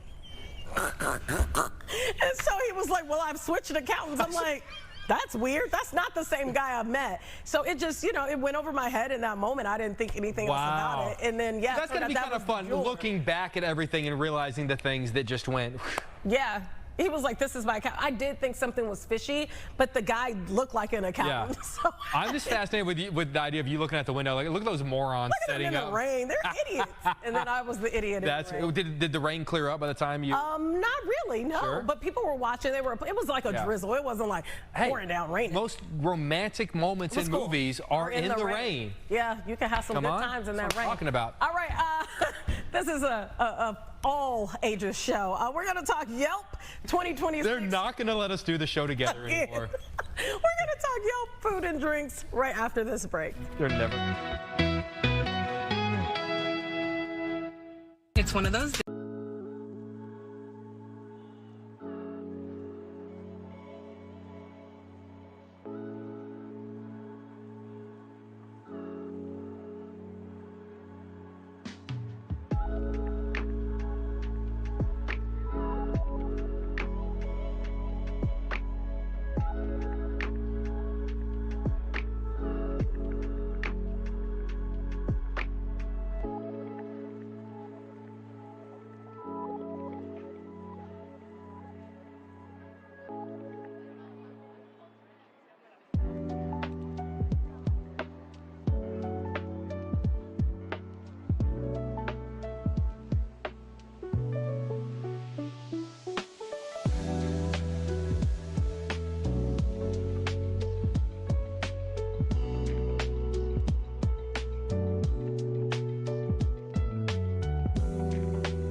If people only knew the behind the scenes, we were like just at church. It was like church singing us back. We were like into the 5, 4, 3. Where are you guys at? How you gonna be a choir? Listen, we want people to watch the show, so I can't do it.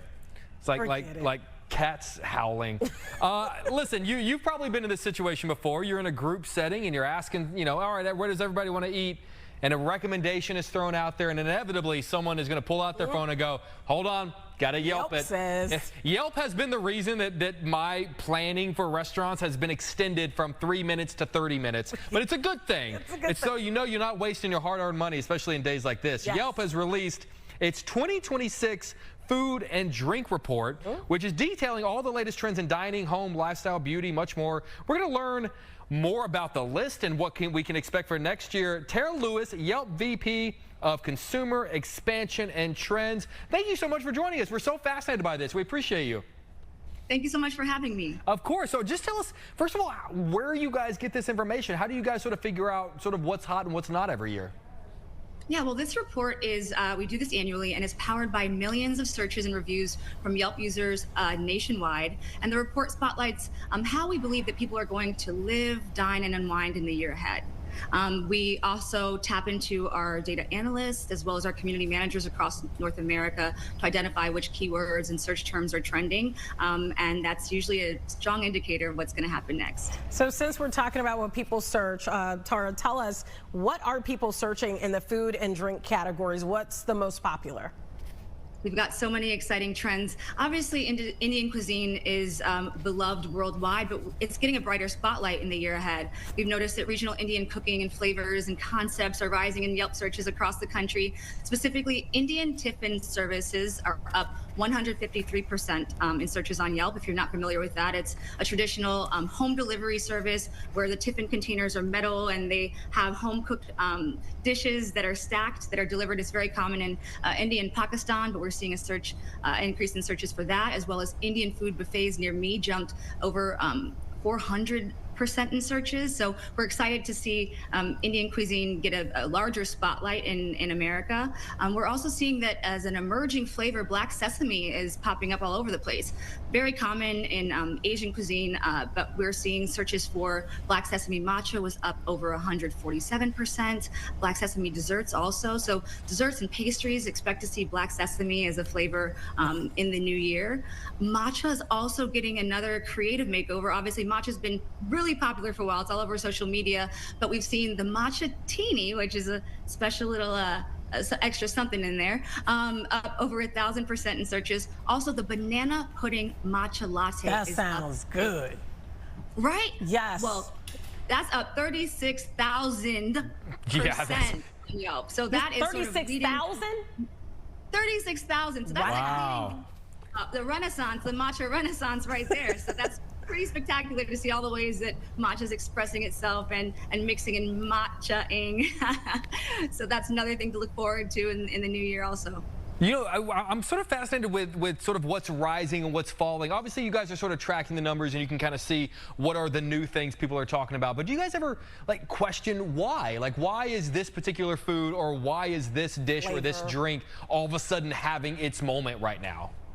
That's part of my job. I've been a Yelp trend expert for 6 years now. I've been at Yelp for 16 years now. And so part of that is also studying what's emerging and what's coming and going. Obviously, social media has a huge impact on that, but also exposure to different cultures and emerging cuisines. A lot of these items exist already somewhere in the world, but people may not have access or exposure to it. So very often there's certain dishes or foods where it's almost like the entry level of exposure happens. And then you start seeing sort of a cascade of that in years ahead. So that's something that's always great to keep an eye on. Of course, what happens in the world globally, whether it's about tariffs or demand of the X, Y, and Z, that's also something to keep an eye on. If you know that there's coffee prices are going up and that there's another alternative that's not as expensive, business owners are likely to potentially adopt that, and that might influence the surge of interest in certain items and products and menus and things like that. So whether it's lifestyle trends or whether it's what's happening in the world, there's all these different cause and effects that seem to help some of these trends evolve over time. Now I want a matcha teeny. Right? Yeah. We need to have you in studio. You should have brought all of these things. I'll be honest with you.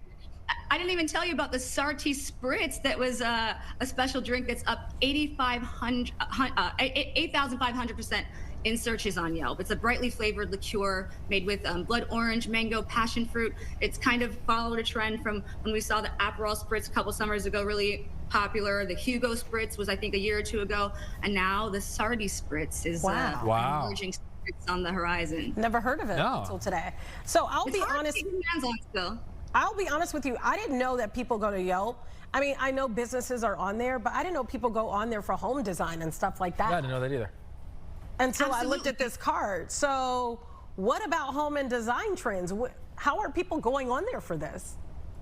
Well, people use Yelp for home and local services all the time, and they even use our services like Yelp Assist that help you if you don't know exactly what the project is that you need. You can actually work with Yelp Assist to identify, hey, I kind of need a bathroom remodel, and it'll help walk you through prompts and questions to help get you to the right provider that you need. But in terms of home and design trends, we're seeing the gallery walls are making a comeback. I think those have been popular, but people are looking for custom framing. Actually, we've seen searches up over 300%, and specialized framing services are up in searches. We've also seen a surge in vintage china, which people are mounting on their gallery walls now. So they're not as sterile, the gallery walls that we're seeing sort of emerging. They have a lot more personality and dimension and texture.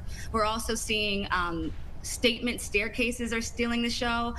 When you're entering a home, if you aren't able to do a complete remodel, you can look for accent rugs that really sort of add some dimension to that. We're seeing searches for custom carpet installations up 835% on Yelp, as well as stair runner installations are up over 400% on Yelp. Wow.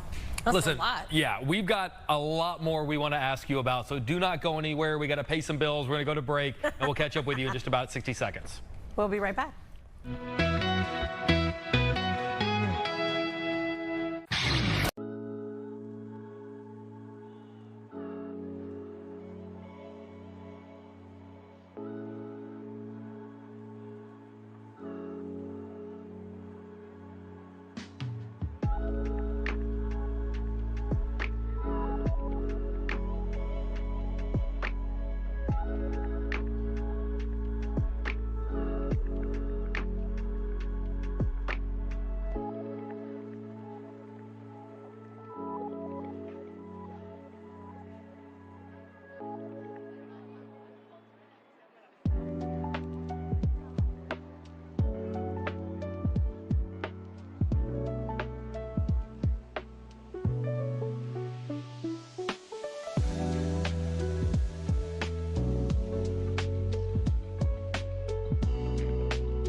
Welcome back.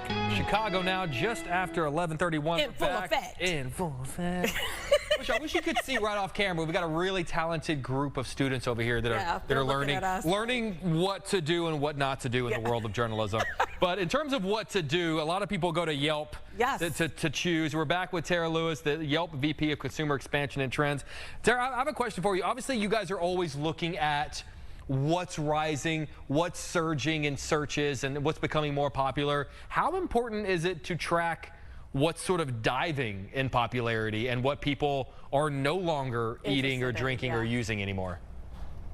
Well, I personally don't believe that, because I think that trends often go in cycles, even if it takes 20 years for a cycle to repeat itself. So it's just sometimes those changes in data might just be moments in time. However, it's also important to remember there's so many businesses that have built an entire identity off of things that we sometimes identify as trends. And so there's still going to be people that are looking for those services, whether it's, for eyelash extensions or specific types of nail services, things like that are specialized and are needed and are vital. So we don't draw as much attention in terms of like what's the decline. Hopefully those continue to exist and thrive. But it's something that I'm always mindful of when I think about what are the trends and what's in and out, and also knowing that things are quite cyclical over time. And when you think about human behavior and what's happening in the world, sometimes you can have a better sense of what might be on the decline based on what's rising. But we really focus on the emerging trends, and sometimes that will be an indicator of also then what that might be spotlighting,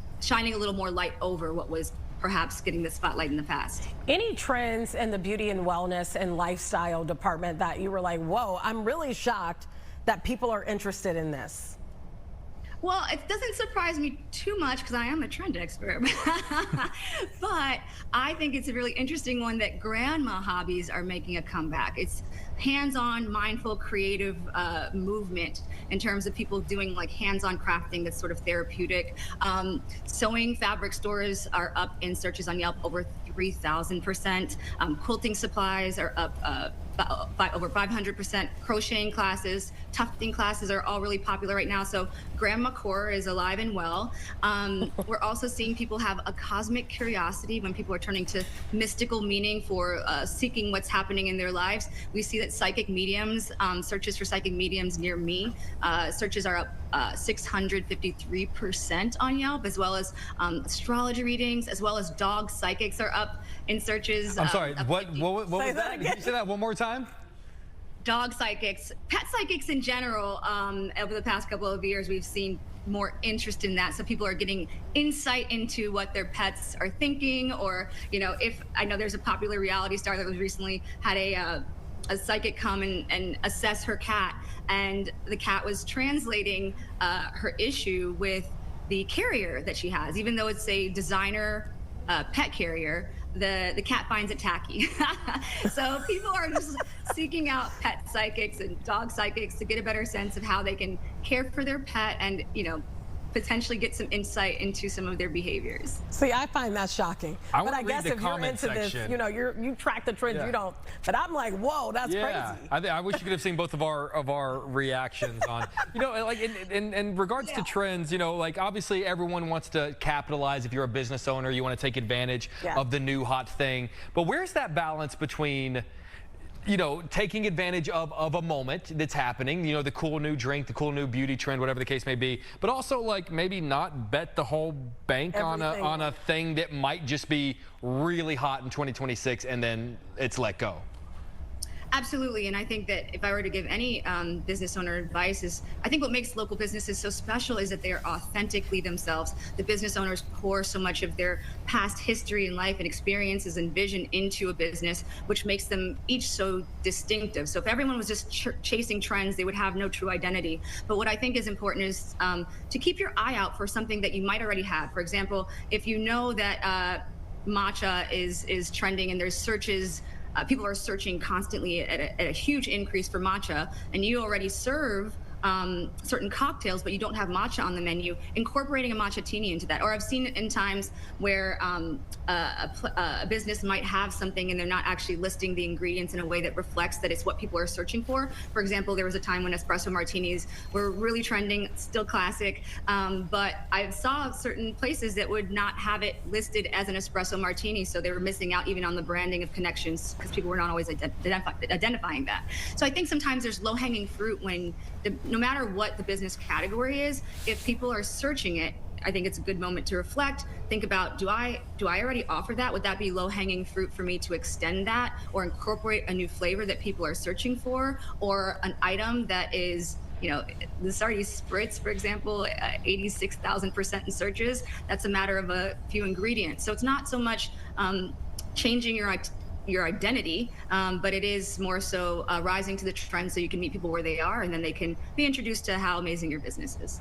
Makes sense. I'm so hungry and thirsty right now.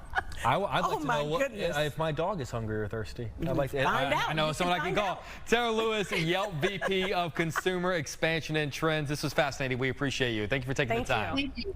See you next time. All right, when we come back, a guest that I'm so mad that we're in the best way, so mad that we're talking to. We're going to talk with the person who was kicked off of this week's episode of Survivor. Spoiler alert if you're like me and you hadn't watched this week's episode yet, but you're about to find out when we come back.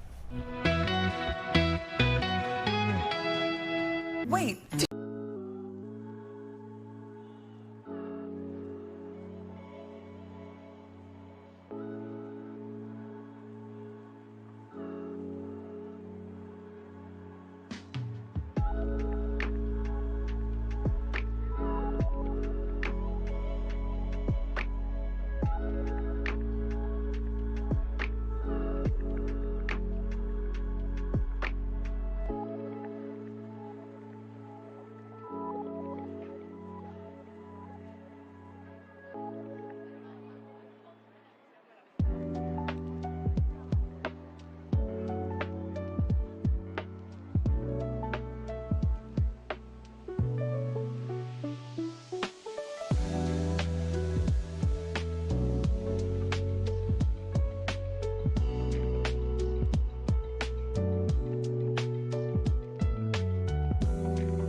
Tia, guess what? What? The tribe has spoken. I know. Jeff Probst has said it many, many times. I'm very upset about this segment. The spoiler alert. Because my girlfriend and I watch Survivor every week, but we don't often get to watch it when it airs. Normally we have to watch it within a day or two, so I did not know who got kicked off the island this week. I'm about to find out, but if I'm going to find out, this is a pretty cool way to find out. It is. So Alex Moore is joining us this morning to tell us more about it. Alex! We're really sad to see this happen. Spoilers. It's a cool way to have us. Dude, I had you going very far, man, but I was just telling Tia, you're on the jury now. So that makes things interesting. So as much as I loved you on the show, I'm not saying goodbye just yet. Exactly. I'll be sticking around, and I'm going to make sure people fight for my vote, so you better believe that. Okay, we got to ask, how did you even get casted for this? What happened that you found yourself on the show to begin with? Did they reach out to you? Was this social media? Did you audition? What was the circumstances? Right. I mean, so basically, I grew up watching this show with my family, and I thought, hey, play the game I love and have a chance at $1 million. So I sent in one of those cringy 3-minute audition videos, and hey, I got a bite, and then fast forward 6 months, and I'm starving on an island in Fiji. But you know, whenever I watch the show, obviously there's so much attention paid to sort of the physical aspects of what's required to you guys. I mean, you guys are starving. I think this season, might be the hottest season on record in Fiji. Yeah. It was just like, I think at one point Jeff Probst was leaning over, and you never see him breaking on the show. But there's so much to be said for the social aspect of the show, quite frankly, the backstabbing and the alliances and the fake alliances. And I'm not going to vote for you, but I secretly am voting for you. What is that balance between, obviously you got to be in a physical ability to be able to do it, but you also got to be able to sort of play that political game right?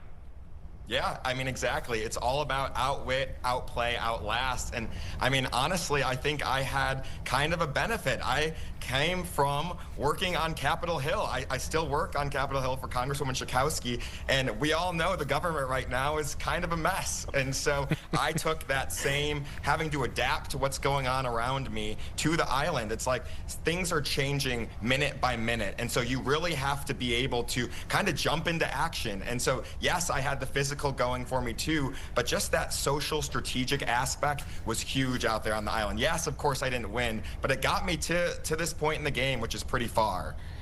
What is the craziest thing that happened while you were on that island that maybe the cameras captured, maybe that piece didn't air, or maybe it happened and the cameras didn't capture it for you?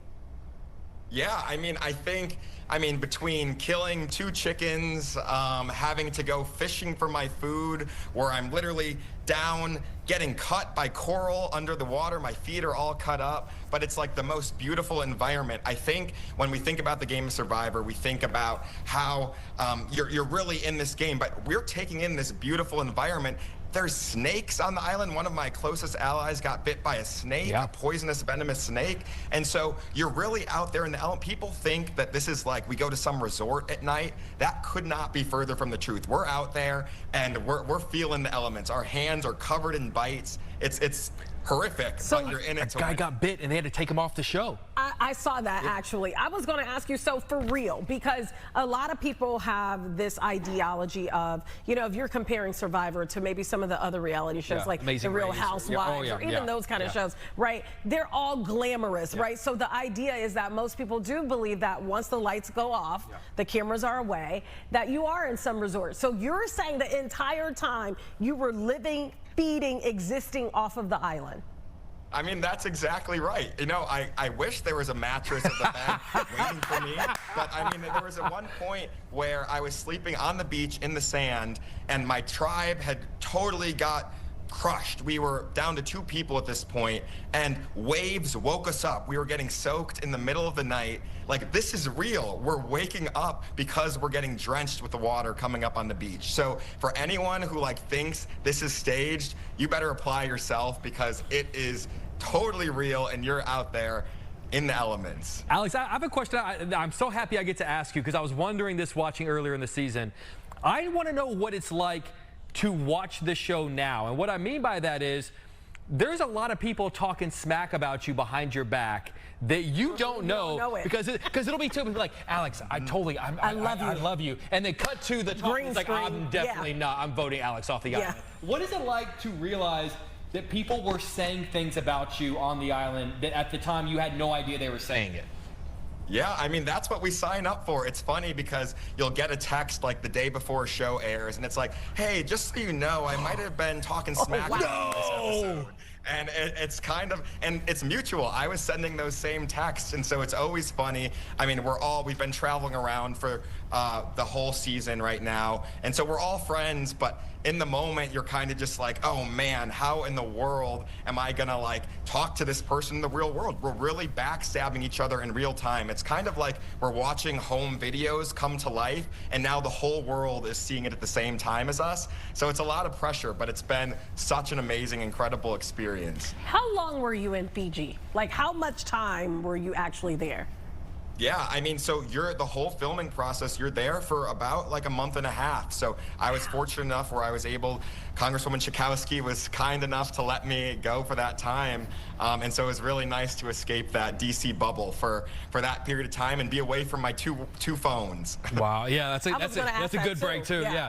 Alex, if you can't tell, we've got 10,000 questions and we've got 10,000 more, but we got to go to break right now. So please don't go anywhere because we got a lot more we want to ask you coming up in just a couple of minutes. Don't go anywhere.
Okay, welcome back. We are talking to Alex Moore. He was booted off of Survivor. I hate even having to I know, say but that. he played the game so well. Play it well. So well. So you said for about a month and some weeks, your phone was off. 2 phones were off.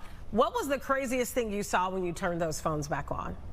Oh man, besides the thousands of texts saying, where are you, should we call the police? because I couldn't tell anyone that I was going. I mean, I work in the political space. My boss announced her retirement while I was on the island. Wow. And actually a fun fact, it was the same day I got voted out, was the day that my boss announced her retirement. So 2 life-changing things happening at once. And so you really have to catch up so fast when you're on that flight home from Fiji. Wow. Well, you mentioned the day you got voted out. That is a sensation, a feeling. Many of us have seen Jeff Probst, of course, you know, distinguishing the flame, but few of us ever know what that moment's like. What is it like when Jeff stares you in the eyes and says, the tribe has spoken?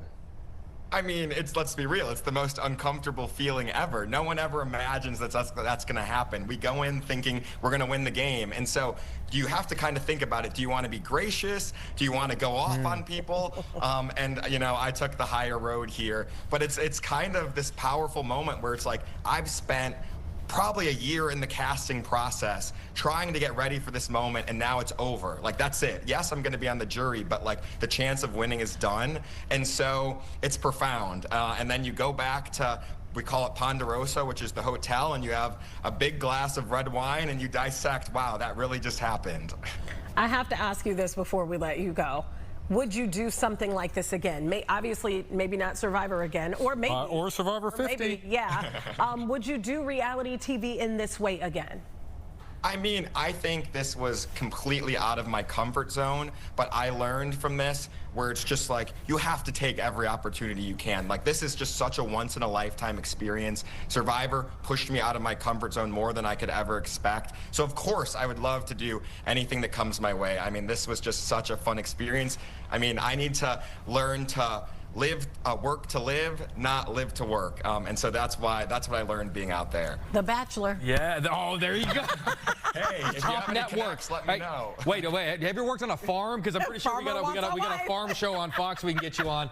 Alex, we might have to say goodbye to you today, but we're not going to say goodbye to you on Survivor because we get to see you on the jury, which is exciting. So whenever the whole thing's wrapped up, we're going to bring you back in because if you can't tell, T and I, we got questions, man. We're fascinated by this. No, I'm ready. We appreciate you. Thanks, buddy. See you soon. Nice talking to you guys. You too. All right, coming up, we are talking all things moms, especially if you are a mom that works from home. You definitely want to stay with us. We'll be right back.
Welcome back. We are talking all things moms that work from home. This is a little twist on it, though. They're making a killing while doing it. And joining us is one of the experts on this subject, Giselle Ugardi, a content creator who is teaching moms to do the same.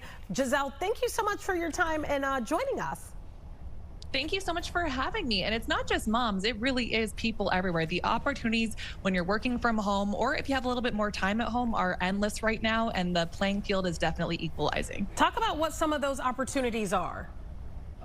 Well, right now you have things like TikTok Shop, for example. It's almost like taking QVC at home. You can actually talk about things, products, home items that you actually use that you would tell your friends about anyway, and you get a commission back just for doing that. And right now on social media, your content is not just going out to your followers, it's going out to anyone who might be interested in relevant conversations that you're talking about.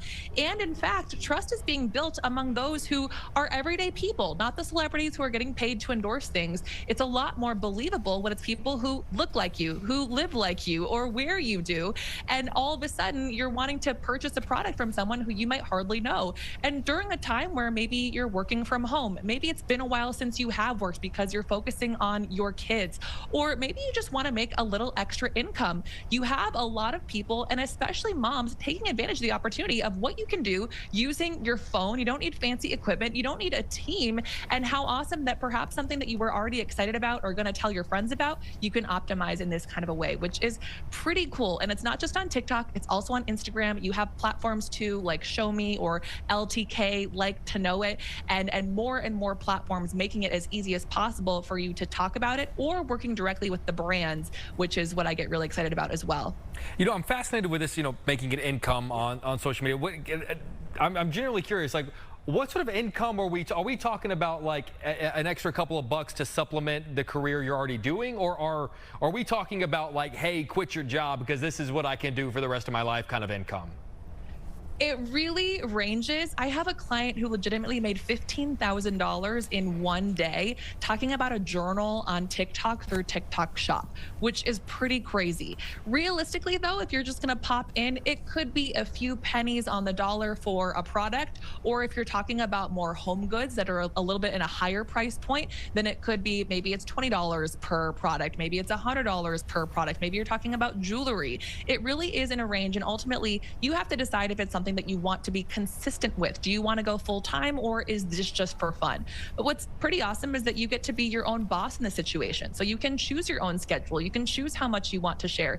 You can choose whether you want to use products that you already have, or in some cases, you will have people who will go take a look at what's selling the most. What are the hottest items to share? What would be easiest for you to configure into your posting schedule? And then going from there, seeing what hooks are doing well, seeing what people are interested in. And you can get as nerdy about it as you want, but it could be not just quit your job money, it could be life-changing money. Oh yeah, we got to talk about that then, because that's something I want to hear about. Giselle, we do have Don't go anywhere. Yeah, don't go anywhere. We got to take a quick break, and we're going to talk to you about this life-changing money right after this. We'll be right back. When I was back.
We are talking life-changing money with Giselle Ugardi, who is a content creator who is teaching others to do the same. Giselle, welcome back. We got to talk about this life-changing money. That perks up everybody's ears.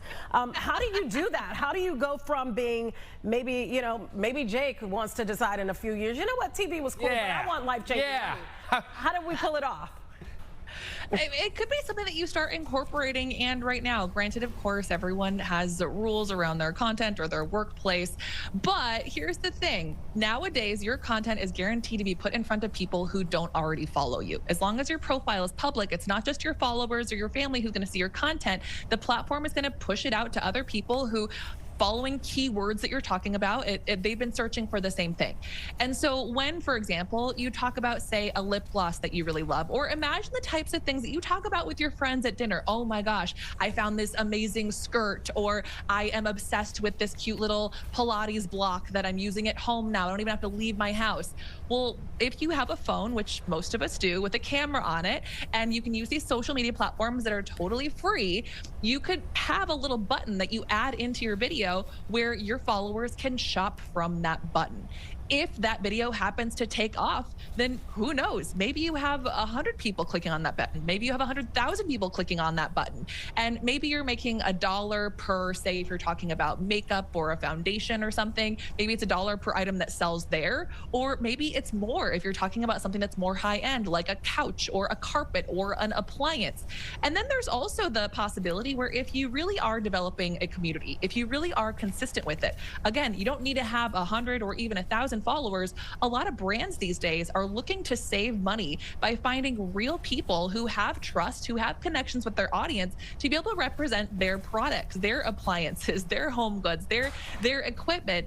And so there are just so many opportunities right now. It might feel like it's too late for you, but in actuality, there are so many different opportunities as long as you're willing to put in the work. And I think that's a really big piece to it too. It's not just like a get rich quick, you do it once, you're gonna be set for life. No. Like really think about what do you wanna do with this? What do you wanna do with this community? What do you wanna do with your time? But the fun part too is that you can pick your own schedule. You can start and stop as you want. And it really has been able to change a lot of people's lives and open doors that perhaps you never would have imagined for yourself. You're seducing me right now with some of the words that you're using. Hey, there can be a both and. It doesn't have to be an either or. And I want your producers to bring me back. So please don't quit your job. Really quick. I'm not quitting. No, we're not quitting this job. Trust me, we're not quitting this job. So really quick, like we just have like 30 seconds, but I want to talk about the value of sort of like the videos that you have to make, because there is a secret to, even in our business, recutting things so that they're vertical, putting subtitles on there, those little tricks that maybe take your video and put them above someone else's. 30 seconds. Yeah. The platforms make it as easy as possible to do that. And yes, the first frame, not the first 3 seconds, the first frame is how you pull people in.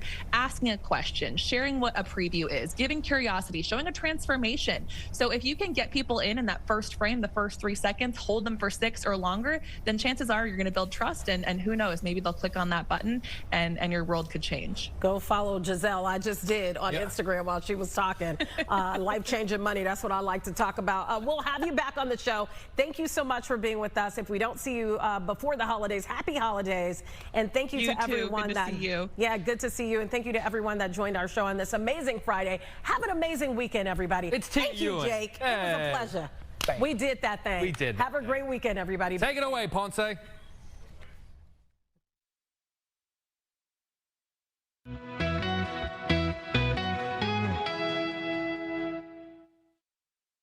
The